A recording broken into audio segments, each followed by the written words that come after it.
All right, everybody, we're going to take a look at the area and circumference of circles, sectors, and the arc length. So we are going to take a look at a circle. And we're going to say that the radius of the circle is 6 feet. 6 feet. To find the area of a circle, the area formula is pi r squared. And so we simply just plug in our radius. And so we're going to have pi times 6 squared.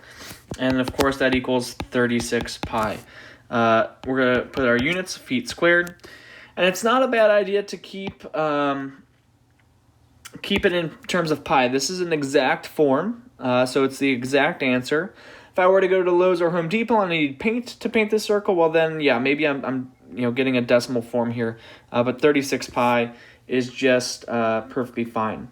The circumference formula is 2 pi r or pi times d. So we can either use the diameter, or we say that the diameter is 2r, and so that's where you get this 2r over here. And the circumference of the circle is essentially kind of like the perimeter. We just have a fancy name. Essentially, if we were to walk all the way around it, we would be going with the circumference. And so the circumference of this circle is 2 times pi times 6, in which I get 12 pi feet. And so that'll be the circumference of that circle.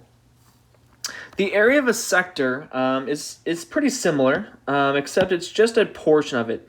So I like to think about it as like windshield wipers. Okay, so you have a windshield wiper, and it can wipe the windshield of your car. And once again, or let's say that this is 4 feet or so, and we'll say that this is 120 degrees. Well, I need to see what the entire area of the circle is. So I'm going to kind of draw like the fake circle in that's not really existent. I'm going to find the area of that circle. And so that's pi times my radius squared. But then I'm noticing I'm only dealing with 120 of the 360 degrees. And I recognize that to be 1/3. So I'm going to rewrite this as 1/3 times pi times what will be 16.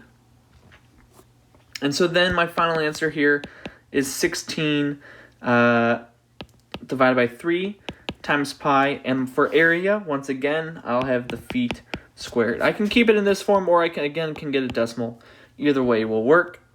And the arc length portion, the arc length is essentially if I were just to take the circumference of my sector here.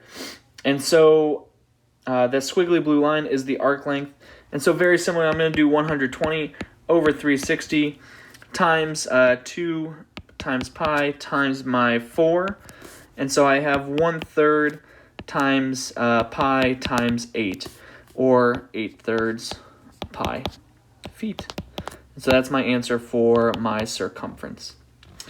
So again, we just pretty quickly went through area and circumference of a circle, and recognizing that the area of a sector, and again, the sector is like the red portion here.